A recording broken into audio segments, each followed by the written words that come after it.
Welcome to this week's episode of London League Lunch Podcast. We got week 1 of the NALCS. It's the LCS? No, I'll never... It's just the LCS. Just the LCS. No longer. The best part is we dropped the EU. Nationalistic organization. It's Whoa. Just the LCS. Let's not bring politics into this. I didn't. I said we're no longer. I removed them. Okay. We got week 1 of the LCS here. is a terrible name. It was a great opening weekend. I felt really good to watch TL get their booty beat. Hey, we'll get to... And that was a revenge for you. That was the kind boy looking out for you in particular. That felt good. That was a oof. Rush was like, you know what we need? We need to get Nizzy 2K11. We need to give him a win. Give it back to TL. That's kind boy. He's a kind boy. He's a kind boy. You're right. He is a kind boy. Always thinking about me. Okay. So what'd you think? Good show? Sorry, I just read one of the bullet points for the first time, but it made me laugh. Okay, so what did I think? What I think is overall it was.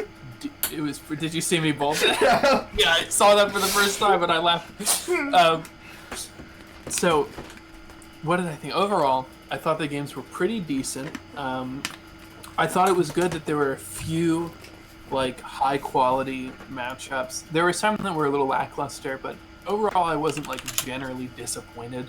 I think last split we talked about the first day was kind of a bummer because it was just it was very clear cut. It was so one-sided last split. Yeah, in a way that this one wasn't. Not just because of the upsets, but even going into it, I was a little more excited.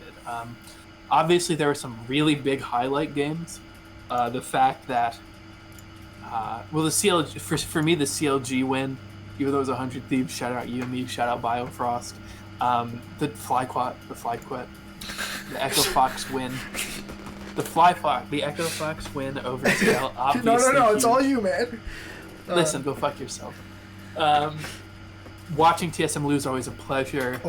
C9 going 2-0 and denying Anthony the 10th place tie, of course, a gift. But what about you? What did you think of match quality, production? I thought production was a little less. It was a little off, but I think that's because they changed the Kobe's equipment around. was funny though. Yeah, the intro where they had Kobe outside playing with the You're predicting who would be first. No. Before that, the very first intro to the show was goddamn Dash calling Freak and hey, you gonna be on time, and he's outside playing freaking cornhole with I think I was talking Clutch. about the one where Kobe was going booth to booth yes, I think Golden Guardians are gonna, and he's just decked out in the gear. He's like, that was I think great. The clear front runner is I think it's the Golden Guardians 100 Thieves final.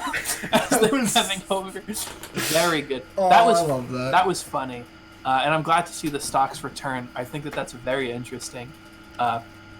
I think it's a good way to show the strengths of the teams. Was it Crumbs who put 100% of his stuff in TSM? No, I think he might have put 100% in TSM. Someone put everything in TSM. It was probably Crumbs because I don't think anyone else is on the desk today. But no, Mark Z was there. I mean him and Mark Z were there. Mark's put all of his stock in 100 Thieves. To be fair, I would have done the same thing. Because there's nowhere to go but up. There's a place to stay though.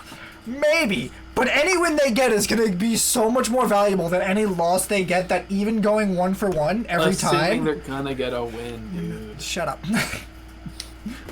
At this point, he has to stick with them. But I'm just waiting to see them get the 0-18 season. Huh? Week 3 they can change them. Yes, week 3 before the start of week 3 he gets the changes. So after week 2, before week 3. But yeah, so did you want to bring up their new graphics that I absolutely hate? Did you mean the new...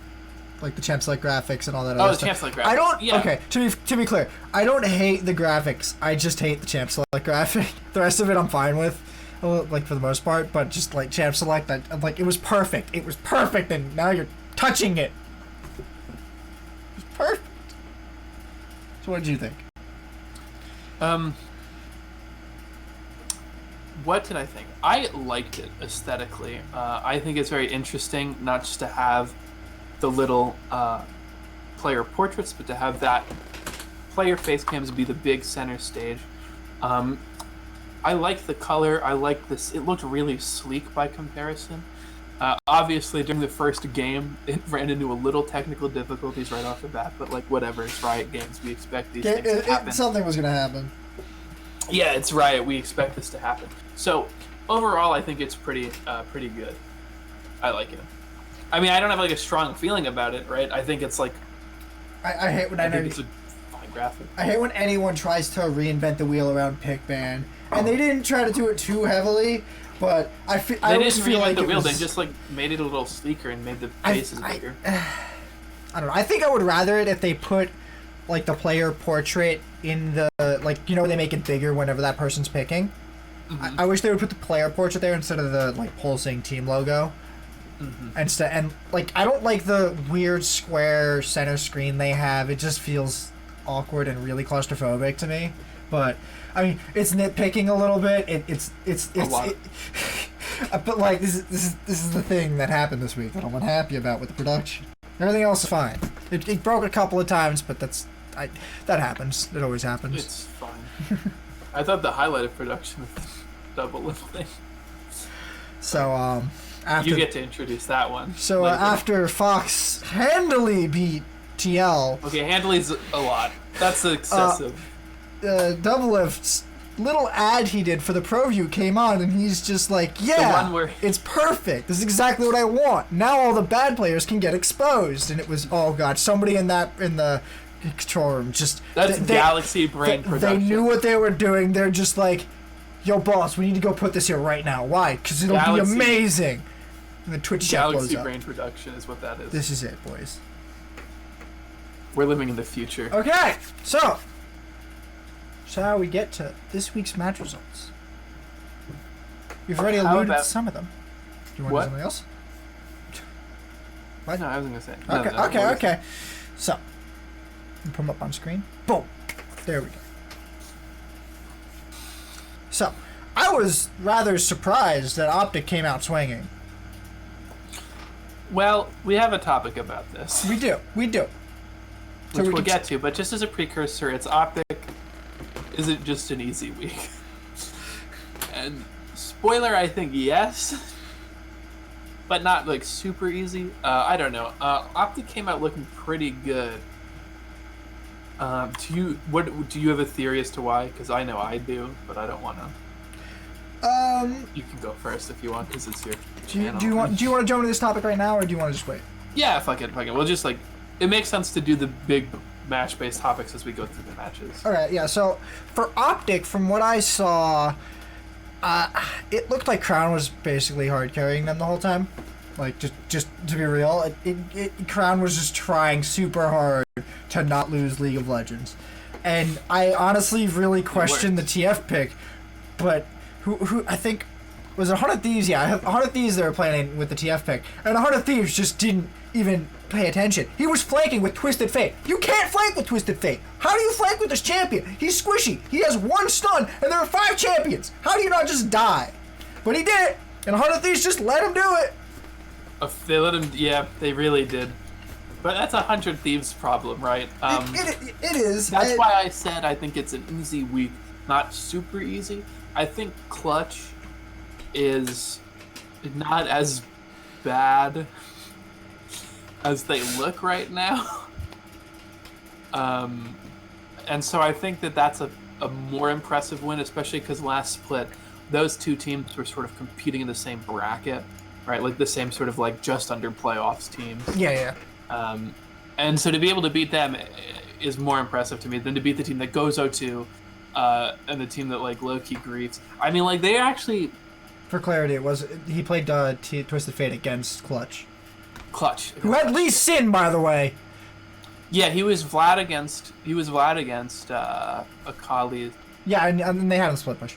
That's another thing. And that game was interesting to me because I actually kind of thought 100 Thieves had a little bit of an edge when they snuck the Baron with Bang and Amazing.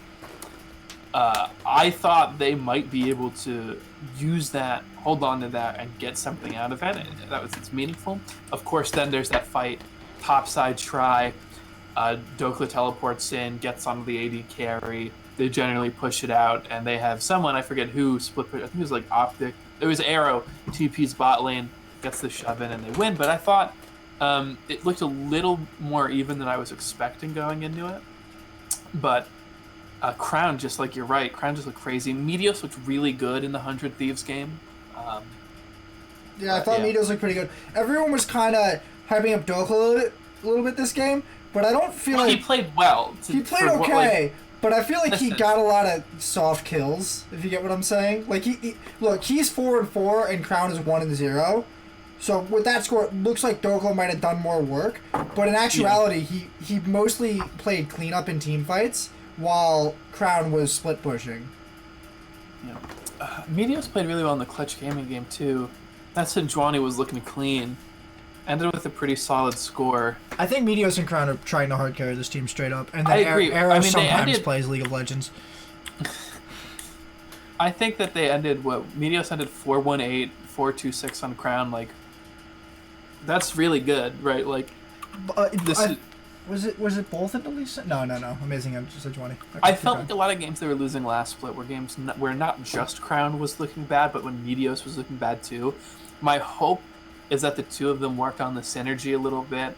Not that it was very bad last split, but hopefully with those two people, Meteos and Crown, acting as a sort of rock, that can translate to Dokla being a little bit better, to the bot lane being a little bit better, and just sort of more stability. Because I felt like Optic's problem last split was a lot of like variance. Like, you would expect them to do well and they would tank, and then in matches you thought they might tank, all of a sudden we're doing really well, like we're trying, and then we're in the trash. So like if they can keep the consistency that they had this week, I think they'll look pretty decent moving forward. But again, just the first week.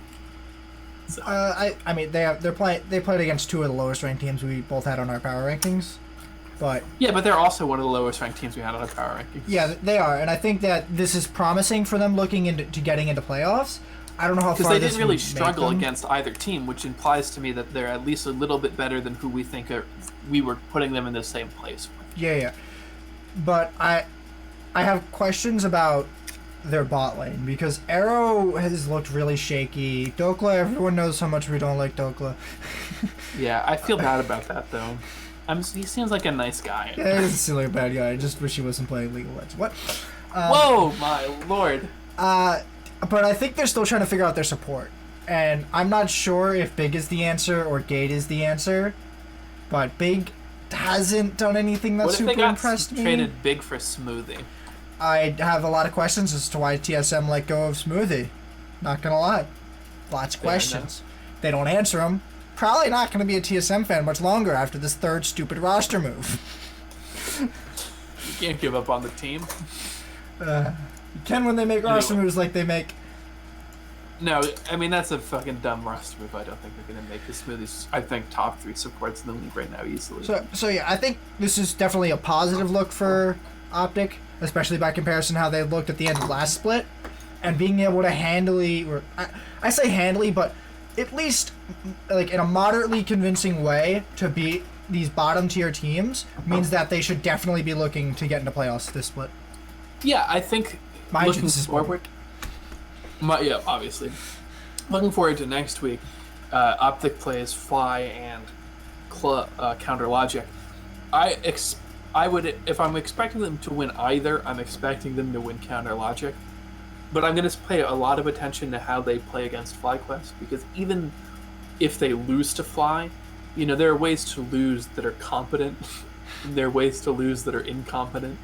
And so I'm going to be looking at those games where I feel like, especially Fly, where I feel like up front they're just outmatched, to see how they handle themselves. Mm-hmm. Yeah, looking forward. Looking up at the top of the standings. Yeah, so like once they're getting to what we consider our top 4, that's when I'm really going to be focusing, or even a little bit down. Like when they play Fox, I think if they can be like Fox, that's going to be a good look for them, because Fox, I think, are easily playoff contenders, especially after this week. I think next week they have CLG and FlyQuest. I already said that. I was talking about both those matches. I'm sorry, I missed. You said Echo Fox though. Just now I said Echo Fox, and before that I said they have CLG and Fly. I expect them to do like fine against CLG. I'm looking especially at Fly. Okay, I missed. I'm sorry. I missed. It's okay. I used Echo Fox as an example of a team who's on like the lower end, like not top 3, top 4 potential, but like playoff potential. Oh no, they just beat TL. All right. So do you want to talk about that now, actually? Sure. All right. For the most baffling game of the week, we have Echo Fox upsetting Team Liquid to the surprise of effing everybody. It's Mr. 50. No. It's Mr. 500 over here. Hey, look, they go 9-9, they make playoffs. I'm just saying.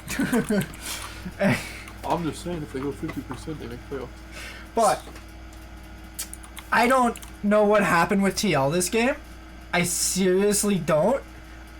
I don't know how you lose this game that hard, but I think they over-indexed into QSSs on everybody. I think this is a point a lot of people have actually brought up, but did everybody... into a Skarner, though? Oh yeah, it is into a Skarner, but they had 4 QSSs. One of them was on Rek'Sai, and the other was on Rakan. I think it's fair to have one on Rakan, though. Because if he gets... He's their primary initiation, right? So if he gets caught like that, or if he gets in trouble, being able to QSS a Skarner ult and then use his ult is obviously like really good, or him dying getting caught is really, really bad for them. So I think that's fine. But I feel like it pushed them back from a lot of item break points. Like, that's not why I think they lost that game, though. I mean, it's a lot of gold. What is that? That's 1,300 times 4, so that's 5,200 gold.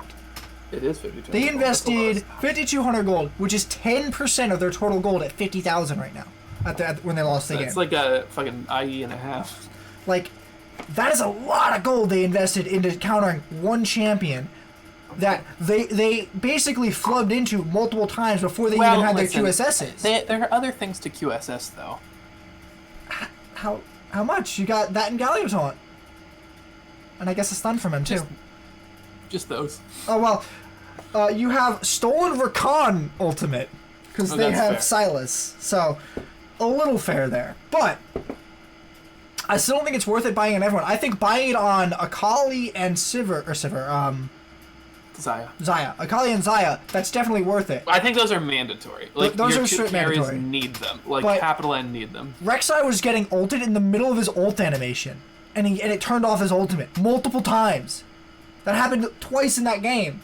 And it's just like, you can't use that during that, so it doesn't matter. There was no advantage that he gained from buying that QSS. So I just look. And you know, the one person rush ults in the fight at the end is the Vlad, though. Hey, so, like, you still don't have one. That's a bad time. Then I think that's why it makes sense, right? Because like I really don't think they want the 6-kill Rek'Sai without one, because Rek'Sai should have been a lot of their damage. I don't think they want their primary initiation without one. So I think it's just an unfortunate scenario. Mean, there's reasons why everyone should have one. Like, I'm not saying there isn't. Skarner's ultimate is a game-changing ultimate, and if he grabs somebody, they can just run back and kill them. But no, I know, but what I'm just saying is I think that those two other champions needed them. Yeah, yes.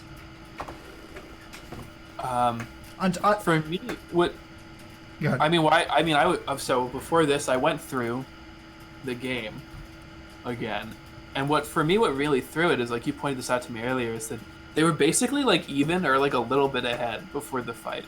Yeah, before the last fight. I'm talking now to qualify the fight, sort of in between Raptor Pit and Red Buff, that little on blue side, yeah. On blue side, yeah. For me, what happened in this fight is what looks like, I mean, this is the fight that lost the game, right? Like, that's very obviously true. Mm-hmm. But this team fight was fucking horrible. Like, it was so bad. So I went through it.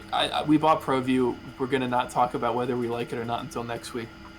Give it some time is what we decided. But I went back and I used ProView, and I looked at, like, literally everybody's view on each team. And what it looked like it happened was just a completely split fight from Team Liquid without any ability to like maintain a focus, right? Like Impact gets killed immediately, whatever. So does Hakuho, right? Like kind of a trade. I'd say it's honestly kind of even because like Galio's taunt's huge. It's a huge Galio ability. taunt's huge, right? And that's the thing. Like Galio only knocks up one person, and Galio taunt only taunts 2 people. Then he dies. Impact dies. He gets his ult off. He does a little bit of damage. He does what he needs to do. But then what happens, right? We have Jensen teleporting to a ward in the bush behind red buff. He dives the backline, dives on a Lost or solo. Doesn't get anything. Shrouds. Fights, goes back over Raptor Wall in between that and the bush. Mid-river, dies. What's happening at the other time during that fight? Xmithy dies, also full health Skarner, or a nearly full health Skarner just to get a little bit of damage in. I think that was for distance. No, because he ulted when he was at like literally 40 HP. No. I think he was trying to get away from the fight and dodge out. That's what I'm saying, is there are 2 fights happening, basically. Yeah. It's the bot lane fighting closer to river, the 2 bot lanes fighting closer to river, and everyone else fighting by the Raptor Pit. So if Rek'Sai is ulting to rushes by the Raptor Pit, that's where there are 3 people instead of what's now 1 with Lost, because Hakuo is dead at that point. So he ults a full health rush, what I assume is just for damage or just a little bit of whatever, like a last-ditch effort. And then what happens? He dies. Hakuo, yes, he dies, but Core JJ and Doublelift are forced out of the fight and aren't able to attack solo, to attack, is it Yusui? Who? Yusui, yes, Yusui. Yusui. Not able to attack Yusui, not able to attack Rush. They blow all of their own cooldowns either at the beginning of the fight or against the Kai'Sa, and the Kai'Sa just has too much damage. I mean, Core JJ spends a huge part of that fight. He whiffs his ult, I believe, at the beginning, and then he backs the hell up to Dot Bush to try to keep Doublelift alive with shields and heals because the Solo's Gangplank ultimate was impeccably placed, and it did an insane amount of damage to the backline of Team Liquid. So by splitting focus, standing in the Gangplank ult as Doublelift without any lifesteal, he has no lifesteal items, he gets destroyed. They just don't do anything. There's no focus. Whereas Fox was able to go kill Vlad, done. Kill Rek'Sai, done. Kill Akali, done. Kill the bot lane. And that's what they did. And it worked so well. They were much more focused in that fight on a whole. In my view. I think Solo on Gangplank was really good this game. I think it had a lot of damage. I think it basically won them that last team fight. I think he won another fight somewhere else in the game, if I remember correctly. I think the Gangplank was a big reason, but I think a lot of it was what looked to be like genuine miscommunication or inability to get into the fight from Liquid. I think the other thing is they didn't think they were going to lose if they lost that fight. I think they took that fight because they totally thought, okay, we lose the fight, maybe we lose an Inhead, maybe we lose Baron. But instead they just bum rushed their Nexus. Yeah, I mean, it started just as Solo was clearing a ward in bot side Riverbush mid, and Vlad walked up, and then Akali teleports right after the Hakuho Galio ultimate, and both teams just collapse. And it looked like it started out of the blue. Neither team was even all that close to each other at the beginning, and then everybody was on top of each other.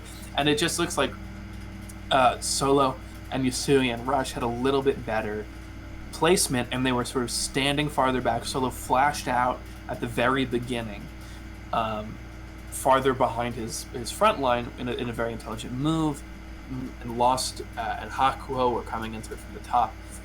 It was just it was super good positioning. Like, I would actually encourage you too, Anthony, to like go back and look at this. Like, the positioning on this fight was like really fucking solid from Echo Fox. I mean, I've seen this happen to a lot of teams where they'll just take one fight that turns out really bad, and then the other team gets ballsy enough to just bum rush their Nexus sometimes. And it's just like, I don't really know if they earned that win. It just happened to be in 2 seconds. Yeah. That I'm pretty. It's just like it's one fight, and then it's like, oh wait a minute, like we have a Kai'Sa. Wasn't that game like 40 minutes though? Yeah, which is different, but like. And they were like sieging inhib turrets too. This wasn't a fight in the middle to try to get Baron. They went through inhib tower. They pushed mid from like an even point in the center, up, through Inhib Tower, Inhib, 2 Nexus Towers, and Yeah, Nexus. they took out 3 turrets in the Inhib, right? Yep, 2 turrets in the Inhib and the Nexus. So yeah, that's a pretty hard push, and to do that at like, 28 minutes. Yeah, they do have a lot of damage, especially like with look at the people who Gangplank survive. and- It's Gangplank, Kaisa, Silas. Like, well, all of their DPS survived. Like they have a literally lot the of only damage. one who died on Fox was Hakuho. Like even Skarner does really good damage. The towers, yeah. Mind you, I don't think he has like any damage items at all. I think he has raw. No, tank. he's got Knight's Vow, Zeke's Herald, and Merc Treads with Predator, and Blue Smite Cinderhulk. So that's basically 0 damage, but yeah, it's second support, right? It's the classic LCS tank jungle second support. What I wish I could do in solo queue, but no one's good enough. I don't think he even took. Yeah, I don't think he took Demolish either. I don't believe so. Either way, really uncharacteristic loss from TL. They had a really bad team fight, and they kept the game even up until 25 minutes ish, a little past that, and that just doesn't. You can't do that if you just went to second place in MSI. You can't do that to 6th place. Like how does this happen? How do you stay even with these teams? Like people were kind of going after TSM for picking scaling into TL last on Saturday, but how do you not create more pressure and pull off your comp properly when you have Rek'Sai, who's just going off like crazy? How do you not keep controlling the map and then Rek'Sai just can't do anything? Rek'Sai had 6 kills and they meant nothing for the back half of that game. Okay. Yeah, it was kind of weird. Is I think that's good for that? I do. I think it was like you said, it was super uncharacteristic, and it wasn't even like I had a huge amount of confidence in Echo Fox through the beginning of the game. I was like, this is an even game, which is surprising, given that it's Team Liquid and Echo Fox, 2 teams that I don't really put on the same tier. I think they're both obviously playoff contenders, but I don't think they're playoff contenders in the same way, right? Like, there's the playoff contender you expect to get to round 1, fall out. Then there's the people you expect to see in the finals or the yeah, playoffs. TL's like favorites to go to Worlds at the moment. Yeah, I think that's completely justified, and I don't think this should change that. I think if anything, this should be like a, take every game super seriously. Like, look at how you won your games, and don't get sloppy, right? Like, I know it's Echo Fox, but like, don't pick weird fights. Look right? at the IG series. The way that they beat IG was by beating the crap out of them. Not by taking super stupid fights. Yeah, not by staying even until 25 minutes. They beat the crap out of them, and they tried to win the game. They didn't try to be slow and be tactical and try to fight them out, grab Baron, siege turrets, and take those. No. That's Korean style. Korean style's dead. No more Korean style. We're playing Chinese League of Legends here, where we just keep bum rushing each other until the Nexus dies. Fight. Like, it's 24/7 combats, and they even have Rakan, who's really good at that, and Rek'Sai, who's really good at that. Like, they had incredible initiation. They had and their team fight was crazy. You stack Rakan with the Rek'Sai knockup, you get the crazy Vlad ult popping, you get the Xayah feathers all over the place. The team fight, both teams had really great team fight comps. It was just the execution of the pivotal team fight, which I don't think either team even expected to be the pivotal team fight. Was just way better on one side. And I think that should just be a reminder to a lot of teams that even these teams like Echo Fox, obviously you have to take them seriously. But, TL's not unkillable. They clearly make some pretty big mistakes. Jensen literally did nothing that team fight. He didn't even chunk someone to half. He used his ultimate to try to escape, right? Like, he did nothing. It was crazy. Was it that game? Akali? Yeah, Jensen's Akali always leaves me desiring. Okay. Leaves things to be desired? Yeah, same thing. Alright, no. On to our next topic. No, we didn't do the rest of the match results. Do you want to go through all those one by one? No, but I think that there's some other ones I want to talk about. What do you want to talk about? The fact that, listen, I think this would be a good time to talk about both C9 and Golden Guardians. The preview? Or do you want to talk about them specifically? Or do you want we should have worked this out beforehand. Let's go to the next topic. Okay. Hang on. Let me take off the... okay. So... Oh, obviously we were both wrong. We both picked TL over Echo Fox, by the way. Of course. We were both super wrong, but I think, like, everybody in the world was, like, Pretty sure, like, yeah, if you're not Rick Fox, I don't think you're betting on Echo Fox there. So, I am done with 100 Thieves, and I don't want to talk about 100 Thieves ever This is what again. made me laugh at the top of the show. I opened the doc that has our talking points, and I'm like, okay, I remember these. Oh, what's this? This looks like a new one. 100 Thieves. We're not talking about 100 Thieves this split, and that's very funny. I just immediately, one weekend, two games, and you're done. It's not like I wasn't done before, and I'm like, alright, I'll give them a shot, and they walk out and play like garbage like I thought they might, and I'm like, alright, I'm still done. No, that's fair. I'm pretty sure you gave up on them at the end of last. I did. I finally fully understand how Mark Z felt when GGS were stuck in 10th place for 2 splits. Bad. Oh god, does it feel bad to watch 100 Thieves play League of Legends? Oh man, does it feel bad to watch Sunday and Bang get down there in the muck of 10th place? Honestly, like, Amazing looked fine. He got the double, he duoed the Baron, but like, it was like, what it looked like consistently with 100 Thieves losses is like a complete lack of macro gameplay. Like, you get the Baron, and then what do? Do you recall and try to siege? No, you fight top lane and you fucking all get aced. Like, what are you doing? Like, what are you doing? There's no plan. It's like they're literally just, they're making it up. They're just like, well, I don't know what to do. We'll just try this. It's like a solo queue game. So they're gaming it. They're gaming at CLG. They're playing Rumble, J4, Azir, and then Zyra Khan. What's that comp? Are you just trying to team fight? Is that what your freaking comp is? Like, what? It sounds like a good team fight comp. It's not a bad team fight comp, but at the same time, do much the other team has Kennen, Orianna, Sejuani, and Sivir. Yeah, I mean, if you're gonna team fight comp against the team fight comp, you just have to win, and they just never did. They never really did anything. I don't think Azir is strong enough to like be picking into anything that's not a hyper good matchup for him. Like, Orianna isn't a good matchup for I'm not anyone. a mid laner. What are his good matchups? I don't know. I mean, I guess anything super passive. Even Orianna, like, good Orianna's punish the hell out of you for everything. And apparently, Power of Evil's really good at Orianna. Did you know that? Because I didn't know that. Did you know that? Did you know you got a pentakill on Runeglaive Orianna back when that was a thing? I did. Oh, man. According to the internet, the worst picks against Azir are Kale with a 33% win rate. What? Heimer 43.75, Lissandra 43.88, Rumble and Ezreal.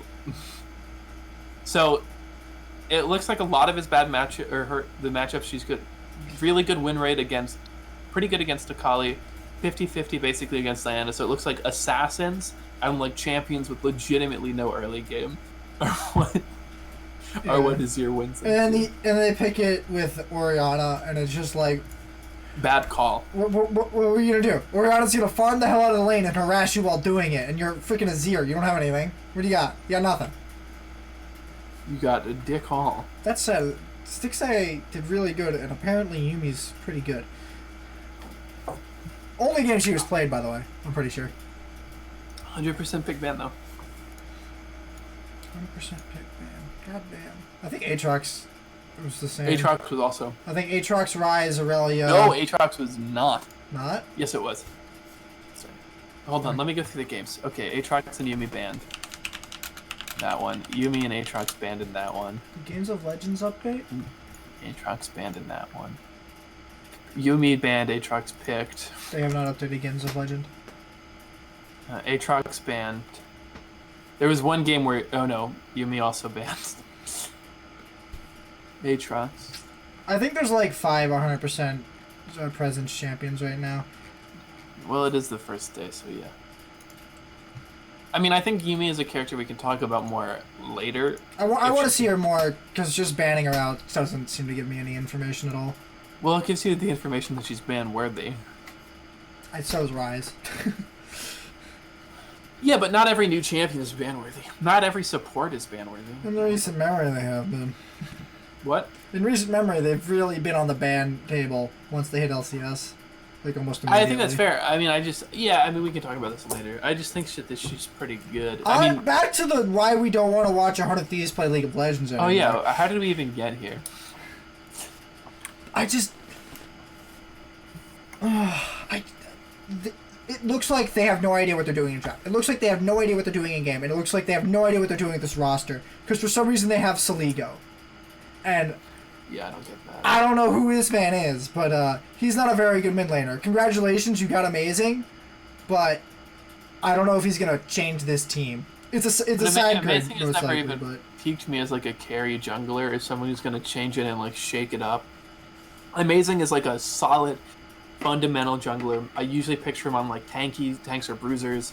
I usually picture him not necessarily being the head carry, but facilitating something in a much more meaningful way. Whereas like Dardoch, I expect to see on like the Lee Sins, the Kindreds, losing his fucking mind, like Fresh, things like that. For me, he's more of like it's more of like a Meteos. Like when I think Meteos, I still think like Zac, right? Yeah, like, yeah, very controlled, macro focused. Well, I say macro, but like a map control focused jungler. Yeah, not necessarily macro game, but like the way he controls the camps, controls the other jungler's presence, and kind he's of insane dictates at that. it for them. Yeah, he's really he's insane at that. I don't think Amazing's quite at that level, but I think that's the sort of play I imagine Amazing playing. Or really, I imagine Amazing a little more malleable, doing whatever he is needed to do. But I don't know, like he's good, but hopefully he can help them turn it around. But as of right now, it's like I had 100 Thieves 10th because I had no faith in their system and in their staff and in their players to be able to put this puzzle together and actually show up on stage and do something. And they just keep showing me Nadeshot that. doesn't seem like he's like filling the same role that Rick Fox was for Echo Fox. Like Rick Fox was like a rock that helped them stabilize. Obviously, Rick Fox career in professional basketball. I don't think Nadeshot exactly has a lot of storied experience in team building and expression. I don't know. Like I don't understand like what's going on in the org that like this is still happening. Everyone will tout how good Prawley is. Like, oh, he made a world semis. I'm like, he made world semis by beating A and X. Are you kidding me? Are you freaking kidding me? Don't tell me A and X deserve to freaking be there. They beat Rock's Tigers, who got cocky and lost out for it. Yeah. I don't think Prawley is as good as everyone says he is. I think he has no idea what to do with these players, and I just feel like their entire system is garbage and it needs to have an entire rewrite. Yeah, it's usually a lot easier to coach great teams. If a team's already really good, it's not that hard to coach them, and I think we see that in basically every professional sport. Like, if you have a great team and you get a new coach, they're still probably gonna be great. But if you have a struggling team, not just any old coach can fix it, right? Like, I'm not saying Prawley's bad. I think he's probably fine. But Prawley doesn't seem to me to be like this top-tier, insane, like, galaxy brain coach like Parth was, like other coaches have been. And so I don't know. I'm just not sure what they need. But I don't know how many, like, storied coaches there even are in League of Legends at this point. There's a few at the moment, and we know most of them in NA because they kind of like to play them up a little bit. Like, we know Reaper, we know but Reaper, Kane. Reaper was also a much more successful player than Prawley, though. Let me talk about complexity, man. Come on, complexity, man. All those Ziggs games, bro. All those mad scientist Ziggs games, bro. All that smack talk. Remember that time? Look. Didn't someone like smack talk Prawley and then he like bodied them in lane? I don't remember. In the play-ins. Oh wait. Was Prawley the one? What? Did Complexity have one of the longest games ever? And Prawley said in an interview that he said, "Hey guys, let's make this a quick one. I gotta go to the bathroom," and the game took 90 minutes. Shout out to anyone who remembers when Prawley used to play in NA, by the way. The true professionals. But yeah, look, you got a world champion over here. You got Someday, who was in multiple LCK finals. You got Afromu, who has like 2 LCS championships. You got Amazing, who has 2 LCS championships. Like this team should not be 10th place. And then you got Saligo, and I'm just like, who is this man? I don't know.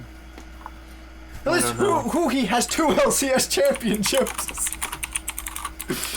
Oh my god. I don't get it. I don't want to talk about a team who has players that should be in a world caliber team. This team has a similar track record to freaking Team Liquid in their players, and they're just not doing it. They can't beat Echo Fox. They can't beat CLG. They can't beat Optic. How do I care about this team? Matt, tell me how I care about this team.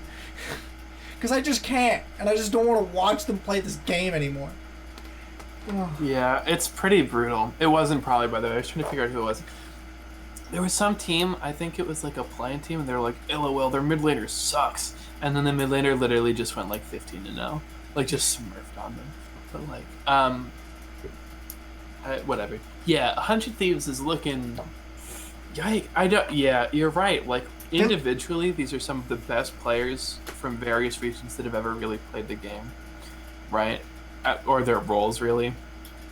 Dude, like, if there's a League of Legends Hall of Fame, like, Bang, first round ballot. Afro. I don't know about, okay, you might want to hold off on putting Bang on the first round ballot, but Bang's I'm talking definitely... about, like, before this.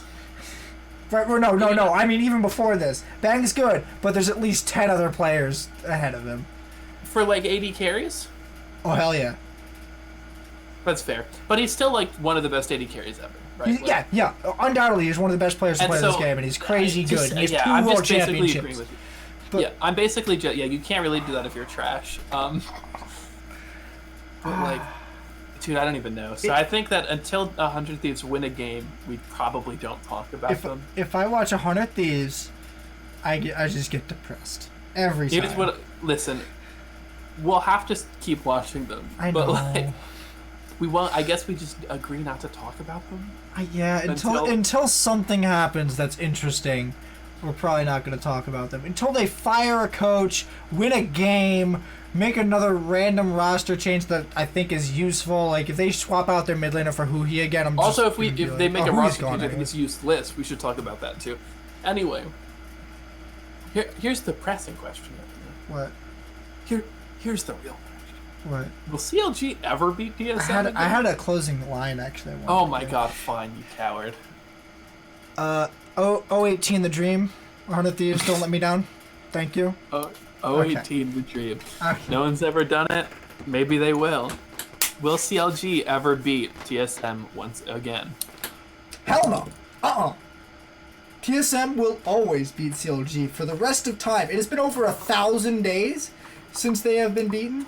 That was at 2016 finals, spring finals, by the way, that they got beat. And they haven't lost a game to CLG since. Like, what's going to happen? Are they magically going to become as good as Team Liquid? No, they're not. They're not going to become as good as Team Liquid. I don't have a lot to say on this. I think basically it's just as the teams stand now, if nothing changes roster-wise or structure-wise for either team, then as long as these things remain the same, they're never going to beat them. I think CLG could make playoffs. I wouldn't be like, oh my god, right? Like it was for Golden Guardians last split, or it would be for 100 Thieves this split for me. But like, or even Clutch Gaming, right? Like if CLG makes it, I'm like, yeah, whatever. Like it's not a bad roster. They're probably they got not going 7th last split. They changed one member of their roster. Yeah, it's like fine. Like it's not shocking, but even still. Our top 3 and the rest of our playoffs, there's a really fucking big gap, I feel like. And I just don't see, unless some massive earth-shattering change happens to either roster, that changing. And getting rid of Darshan is like earth-shattering in a historical sense because he's been there so long, but not in like a play sense, right? Like, maybe Rune does fine in the Broken Blade, Darshan was fine in the Broken Blade, but it's like, you got TSM, it's TSM, right? Like, they're not going to lose for a while, I think. Ruin looked pretty good. I don't think he's... Ruin looked solid. I don't think he's bad. I don't think he's that much better than Darshan, but, like... I definitely need to see more, but who did he play against besides... Do you remember how quick we jumped on import hype bandwagons last split? Hype bandwagons? Yeah, remember, like, the first week or second week, we were like, these ones are the best, and we were like, Crown because there was like 10 of them to talk about. And then we were like, Crown is crazy, and then Crown did like nothing. Well, it's hard when you gotta check on Dokla. What? But you got a what? What? I didn't say anything about Did Dokla. you say jungler taking your blue buff? No, nothing about Dokla at all. Oh, I thought you were making a joke about Meteos complaining about giving blues. Yeah, I just, like, who did CLG play? They beat 100 Thieves. Wow, impressive. Yeah, Proud of you. I'm real impressed. They lost to TSM. Yep. PoE is pretty good. Not better than Bjergsen. No, not even close. Also, they gave them Tarek, who I think is probably one of the most broken bot lane duos in the game, and that's why I think it had 100% presence as well, actually. I think Tarek at least did. Because that's the one you ban when you ban out the duo. Who's CLG playing next? It's Who are they playing? Optic and Team Liquid. Okay, well, they're losing to Team Liquid, like, guaranteed. Like, I don't know. I like, don't know. Equifax well, is sure barring able to do it. Yeah, okay, barring some crazy Sunday curse that starts, they're losing. So I don't know, like, I don't know. I don't. The reason I don't have a lot to say on this is just because I think that until some, like I said, some major change happens on one side, an implosion or some incredible blossoming. Well, but that happened to TSM. TSM's entire roster imploded last year for the most part. No, but their org didn't. Okay, fine. But the CLG org just doesn't look as strong. There doesn't look as much. They've had a lot of people leaving upper management recently. Like Nick Allen left. Another person I can't remember left. If you don't remember Nick Allen, he used to be the person in charge of punishments at the LCS. He used to find CLG, and then he became a part of them and got paid directly. But, obviously, your answer is going to be no, never for him. I mean, yeah, but like, it's not even just because I'm a TSM fan. It's because no, I don't think it is. I think it's just the right answer. Like, how is this team ever gonna get up to there? Like, unless, like you said, there are major changes. Unless they start making major improvements to their team, Ruin might be it, but I just don't see it. Even the games I've seen them play. I wouldn't call it major, though. I would be like, right. But that's what I'm saying. Like, they have to make major, like, systemic improvements to their team, or like individual improvements to their players. I don't mean changing players. I mean their players just getting better and understanding the game at a better level. Maybe Weldon can actually fix them, but like, if anyone was going to be able to beat TSM with CLG, I would have said it was going to be Weldon, and I don't think he just hasn't been able to do it either. And I don't really know. Maybe look, Echo Fox beat TL. Anything is possible in League of Legends right now, but with the players they have, the management they have, and the staff they have, this team doesn't seem like it's ready to come together, and it's more likely they head to a 100 Thieves situation than to a Team Liquid situation. Yeah. Yeah, I think that is abundantly fair and true. I have nothing to add. Okay. We got a match preview for next week. Golden Guardians versus Cloud9.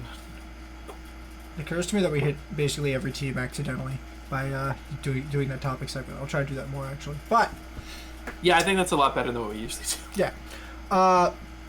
So Golden Guardians versus Cloud9. Both these teams have 2-0 weekends, and they're both coming into each other. That's why I picked them, because they're basically going to be the fight for first, presuming they win their other match. Now.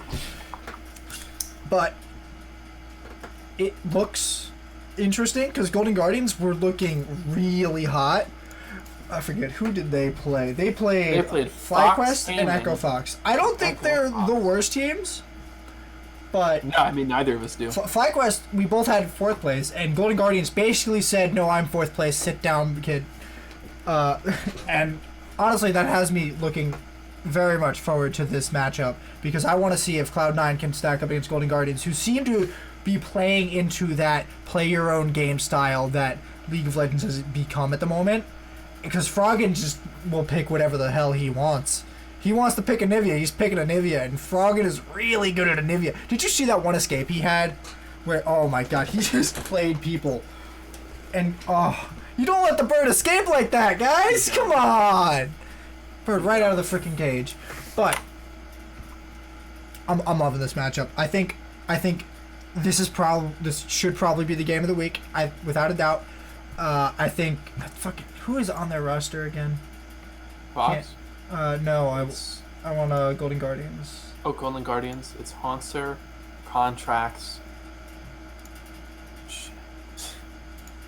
Here we go. Haunter contracts Froggen, definitely, and Ole. I think Ole's been playing really good. They gave him Tom Kench twice, and I think that he's real good at Tom Kench. Even with the nurse, I think Tom Kench is pretty good at keeping a character safe for a little while. Still because he's Tom Kench. Definitely looks solid. Froggen will play whatever the hell he wants. Contracts is looking pretty good, almost back into his C9 form, back when he played for them. And Haunter's been looking pretty solid too, because I don't think he sort of fell down too much. He was sort of holding Golden Guardians together last split a bit. So what's your take? What you looking for? Here's what I am looking for. I think the bot lane for Cloud9 is a little bit better. A lot better. I think C9 was one of the top bot lanes in the league. So I think that Contracts either needs to do a lot to get them ahead or to stabilize the lane, or just cut their losses and try to snowball top lane. I think that what's really dangerous about Cloud9 is that basically all of their lanes are crazy, right? Like, I basically trust Licorice to go even or win any 1v1, right? So, like, if you stay camping bot lane as Contracts, you run the risk of Licorice getting ahead.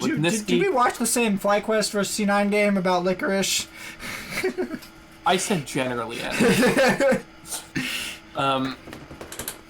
First pictures. They 1-for-1 for his blood. Shut up, you're not that good. Anyway, eat shit. He's a god. Anyway, I think that really what it's going to come down to is the bot lane that game, because I think that Haunter's obviously very good and completely capable of matching up against Licorice, right? If he goes back to his old sort of TSM, like, mad ultimate ways. The good old days. But so I'm looking to see where Contracts focus. I'm looking to see what the bot lane looks like. I prefer seeing Sneaky on Marksman instead of Sona, but they're winning with it, so who knows? Like, it is what it is. But I don't know. Like, I think C9 has a slight edge, but I think you're right that it's a close matchup, and I think it's going to be easily the game of the week, and I'm actually super excited to watch it. Yeah, I don't know. But I think, like, the most clear edge is for the bot lane. I mean, C9 definitely look like the stronger team almost on paper, but I don't think Niski's that hot. I think Licorice might be starting a slump. I don't know. I didn't see him be too impressive last weekend. Aatrox looked good, but I feel like that's more Aatrox being broken. Being Aatrox. I don't know. Here's the thing. It's 1 week, and, like, I mean, I believe, like, that he's perfectly capable of turning it around. But Haunter's always smacked around Licorice, though. Even when he was on TSM, he was always beating Licorice. Now, that's true. Licorice only really became the quote-unquote premier top laner for NA when TSM grabbed Broken Blade last split. Before that, it was still rather contentious, and yeah, when he went to Worlds, everyone's like, "Oh my God, he's doing really well, and he's competing with all these other Worlds teams." But Haunter was doing that too. No, I know. That's why I'm saying Haunter is a good matchup for Licorice. I don't think it's game over for them. I think the only lane that's clearly miles ahead in C9's favor is the bot lane, like I said, or maybe the jungle. But I think Contracts and Sven Scarin just play really different styles, right? Like, Contracts is your go-to aggressive aggro jungler, picking the Lee Sins. That's what I imagine him on. You know, his peak was when it was like Graves Kindred meta, right? Like, and Sven Scarin is like, okay, it's more the Meteos style, like the old man's game, like the get your camps, control the map, you know, force people certain spaces they might not want to be, etc., etc.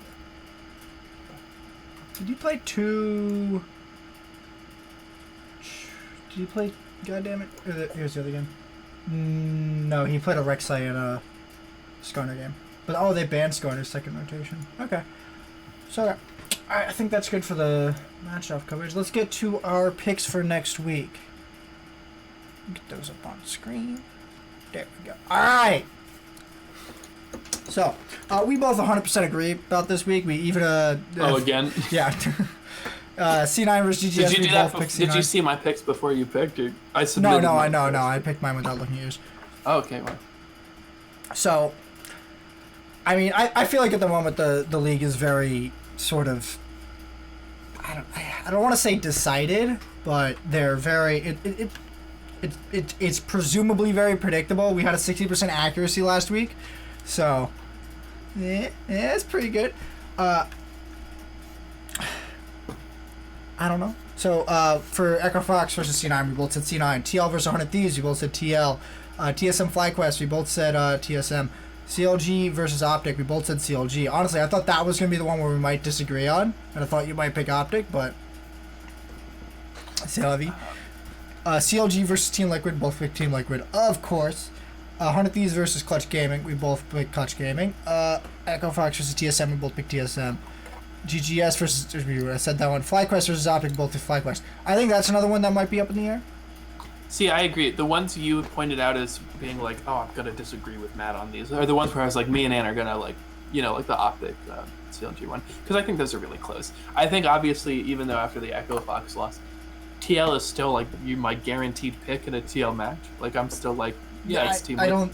I feel like that was a bit of a, oh my god, that happened, fuck moment. And not a, yeah, but it's not like, oh my god, they're trash. the dumpster, you know? It's like the, okay, they fucked up and we're chilling. Like, they're still going to be TL, right? Like, but I think these are some games that are going to be pretty good. There's some I'm pretty excited for. Some I'm sort of ambivalent about.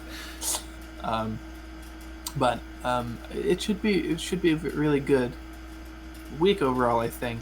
And there's a couple of exciting matchups. TSM Flies, I think it's going to be a pretty good game, hopefully.